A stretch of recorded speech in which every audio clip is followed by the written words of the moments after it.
சுவாமியே சரணம் ஐயப்பா. மகிஷி என்பது ஒரு சக்தியுடைய அசுர பெண். அவள் மகிஷாசுரனின் சகோதரி.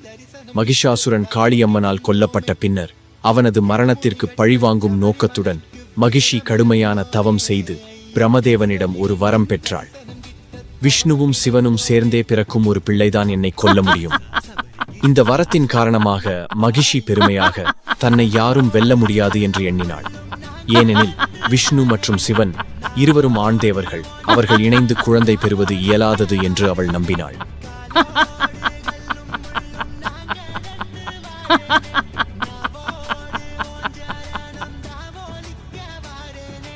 அழிக்க தேவர்கள் ஒரு அதிசய தீர்வை கண்டுபிடித்தார்கள். விஷ்ணு மகராசன் மோகினி என்ற பெண் ரூபம் எடுத்தார். பார்க்கடல் கடைந்த கதையில் வரும் மோகினி. சிவபெருமான் மோகினியின் அழகில் மயங்கி அவளுடன் இணைந்தார். அந்த சங்கமத்திலிருந்து ஒரு குழந்தை பிறந்தது. அதுவே மணிகண்டன் அல்லது ஐயப்பன்.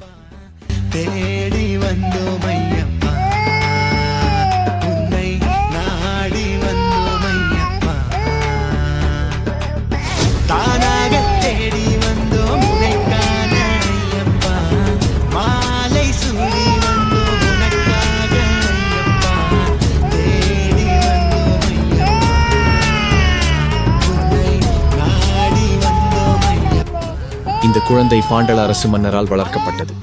ஐயப்பன் வளர்ந்ததும் அவர் அவரது தெய்வீக பூர்வீகத்தையும் மகிஷியை அழிக்க வேண்டும் என்பதையும் உணர்ந்தார். மகிஷி அந்தரங்க உலகை தாக்கி தேவர்களையும் முனிவர்களையும் பீடித்தாள். ஐயப்பன் கடும் யுத்தத்தில் மகிஷியை எதிர்த்தார். இறுதியில் அவர் மகிஷியை வென்று அழித்தார். ஏனெனில் அவர் விஷ்ணு மற்றும் சிவன் இருவராலும் பிறந்த பிள்ளை என்பதால் அவளது வரம் முறியப்பட்டது. பாண்டல அரசி ஐயப்பனை ஒதுக்க நினைத்து ஒரு நோய் போல பாவனை செய்து புலியின் பாலை மட்டுமே என்னை குணமாக்கும் என்று கூறினாள்.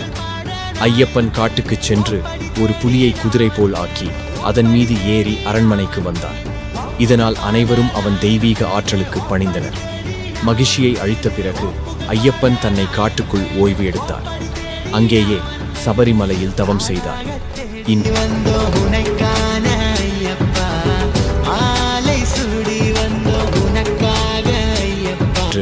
சபரிமலை கோயில் ஐயப்பன் மீது கட்டப்பட்ட மிக முக்கியமான தலம். அங்கு செல்லும் பக்தர்கள் 41 நாட்கள் விரதம், தவம், சாமி மாலைகள் மற்றும் தவநெறி வாழ்க்கையை பின்பற்றுகிறார்கள். சுவாமியே சரணம் ஐயப்பா. உங்களுக்கு இந்த வீடியோ பிடித்திருந்தால் please like, subscribe and share.